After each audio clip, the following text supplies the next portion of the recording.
CEDE Aruba está dando atención a cada voluntario que hace un trabajo espectacular específico para una organización. Que men foi de año pasado nós hacemos hopi organização social, pero também escola, club de deporte, também scouting, dos vários grupos comunitários que estão ativos na Aruba, que não pode ser uma pessoa delante que faz algo bonito para a organização durante o ano passado. Então, aqui está um voluntário de ano. Especialmente nós temos para celebrar, então, dando cada voluntário seu reconhecimento. O voluntário está algo impagável, está aí para calcular seu valor. So, hopi está dando um tempo grátis, pero é algo também que te ajuda como pessoa. Te ajuda a banda de trabalho que você faz para a comunidade, te ajuda a como pessoa para vir a contato novo, ser amistade novo, é bom para a saúde também, é bom para você ativo, te ajuda a gente, por exemplo, que vai com pensão ou que perde sequeria para dentro de outra rede social.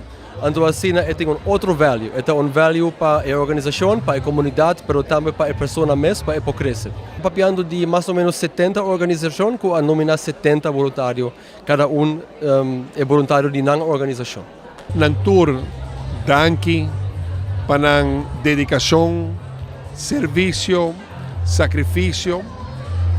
Nos quer bisanang danki para sobrar nang tahasi trabalho aqui sem interesse próprio, sem busca glória própria, sem busca benefício próprio e hopi via sacrificando tempo de família e no próprio tempo. E exemplo aqui com Nanta Duna, tá exemplo que nós como país merece valorar. E como governo, me quer é a melhor maneira para nós honra, não sacrifício, dedicação, serviço para uma causa grande de yuda de diferentes áreas nas comunidades. Tá,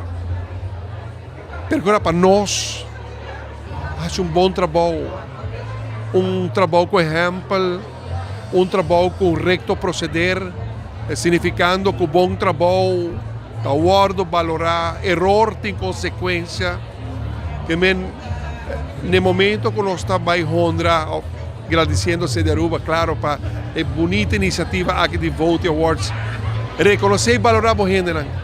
Gente que nós através busca o lamplight, nós como Aruba também sabemos, apesar que nós busca o lamplight, bota a luz de atenção de uma comunidade que está agradecido, onde para nós, todo voluntário, da heroína nacional.